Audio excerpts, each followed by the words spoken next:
Thinking about the story of the lady on Highway 19 that has never left the county. If she chose that life before she came, could it be that ignorance is bliss and limited experience was useful for her?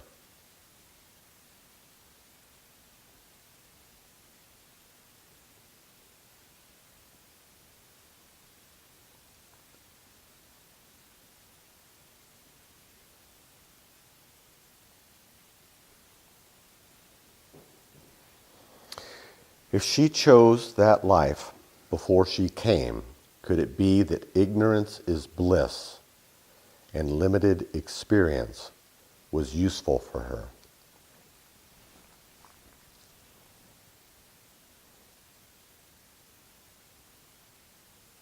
The first part of that question is ignorance bliss? Never.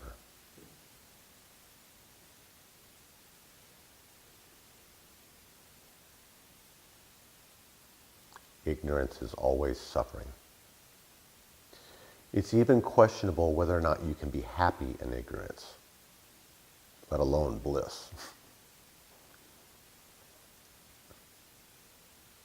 And the reason is because even when you're happy, it's conditional. So if you had $1 million, you would think you'd be happy, wouldn't you? But you wouldn't. Because you'd be afraid of losing that $1 million. You would probably always be taken advantage of because you had $1 million. Your husband or wife would divorce you and try to get half of that $1 million.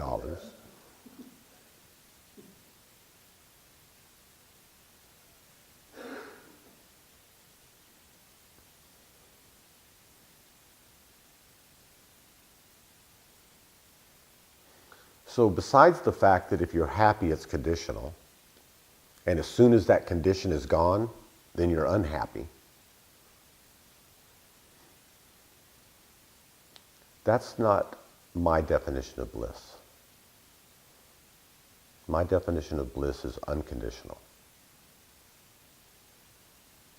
And so no matter what's happening, good things, bad things, I'm always in bliss. It's not under any condition of am I in a comfortable environment, or am I eating well, or does somebody love me, or do I have a nice car? None of that affects my state at all.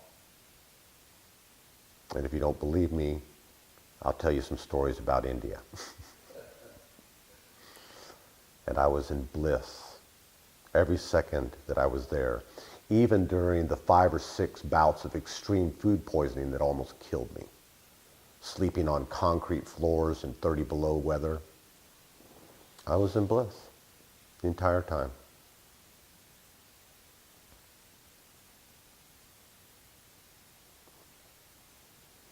I'm not a Buddhist, but Buddhist very first noble truth is all life is suffering.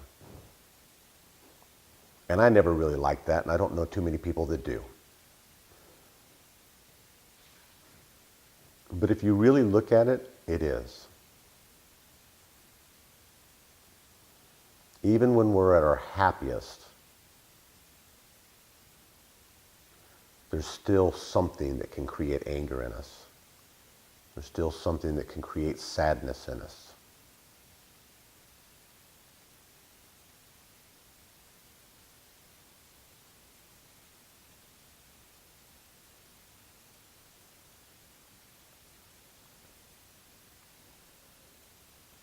So ignorance is never bliss. Ignorance is always suffering. And the reason it is because all suffering arises from the illusory perception that you are separate from God, separate from yourself. And as long as you abide in that illusory awareness that you are separate, somewhere inside you, you are not happy. Because the truth is, you are the source.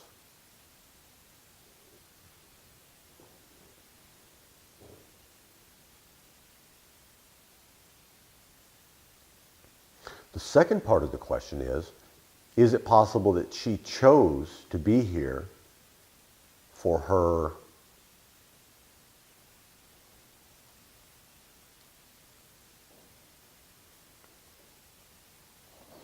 so that her limited experience was useful in her life? Absolutely. And that's both conventionally and ultimately. Because conventionally, we do live lifetime after lifetime after lifetime for thousands of lifetimes, maybe even an infinite number of lifetimes.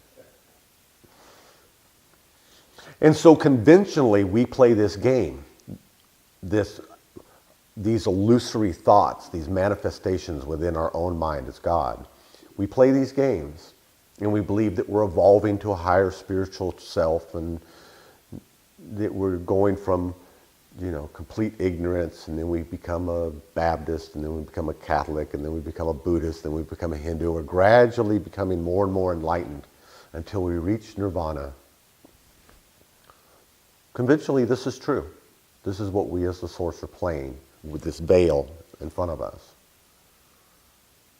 So yeah, it's very likely that she was up there in the astral plane and said, hey, last lifetime, I had all this stuff at my disposal.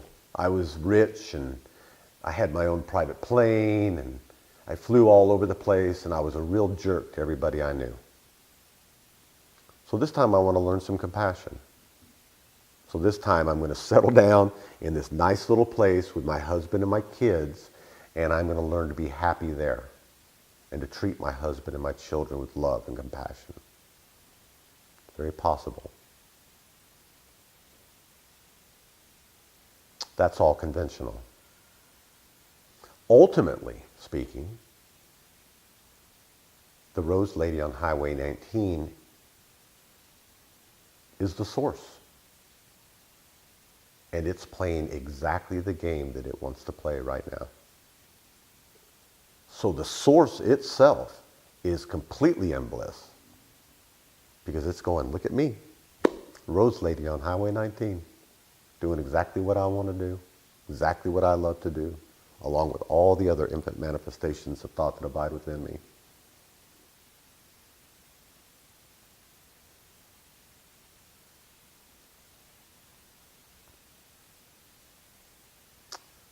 Oh yeah.